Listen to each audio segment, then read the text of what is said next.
So Mitch, we've just come from your talk about apologies, and one of the things that you mentioned is there's sort of, you called it an apology, the apology word a Janus word that has two meanings, that it's both, opting for a cause and against a cause or a point. And I also got the sense that you have the same kind of, sort of bifurcated view of apology, that you don't like them, but you find them useful. Can you talk a bit about that? About my own Janus attitudes? Yeah.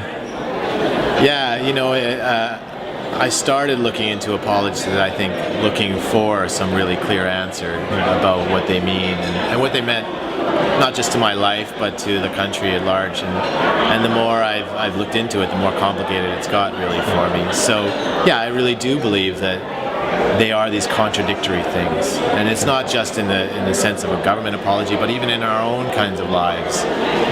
We apologize every day of our lives, and they can mean such different things at different times, and they can almost be used as a weapon as well as a way to reconcile. So I think you see that amplified in government apologies. I think you see that they can both be a way of acknowledging and recognizing and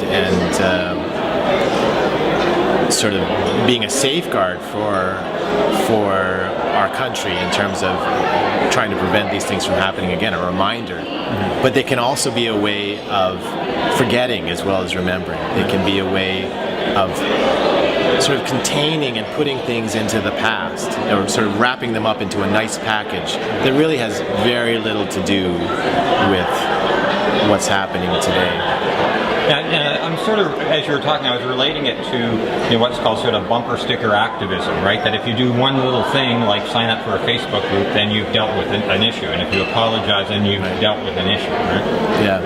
So what do you want the government to do? I think that's one, Brian Mulroney or whoever's apologizing, if you say, look, that apology doesn't mean anything, then I think their reaction would be, well, that was the past. Like, what do you want us to do? So what do you want them to do? Well, I think,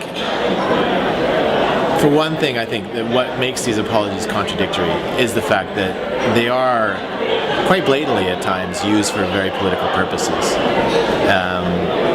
And I think it's finding a way to strip it of that to start with. And maybe what needs to happen is to just forget the word apology altogether. And just call it acknowledgement, just like what I said in the presentation. One of the clips that I showed said that people, they weren't even looking for an apology, and I think in many cases people aren't looking for an apology. What they really want is that acknowledgement, and they want some sort of redress for the situation. And the word apology itself can kind of suck all that away. Right. So, in some ways, if it's possible, I feel for politicians because they certainly get pressured to do these things. Right. And so, of course, they're going to make it part of the political game. But I would say to politicians that I think they should be focusing on the acknowledgement part. And also they should make sure that it doesn't become all just about the ritual and the ceremony and the optics, which are important. I'll admit that. I was with my stepmom when she got the apology for the residential schools, and it was a very powerful ceremony, extremely powerful, and I thought very well done. But the problem is that there has to be a follow-through too. There has to be some kind of change after that. And I think in a lot of these apologies, we just don't see that. Thank you very much. Yeah, thank you.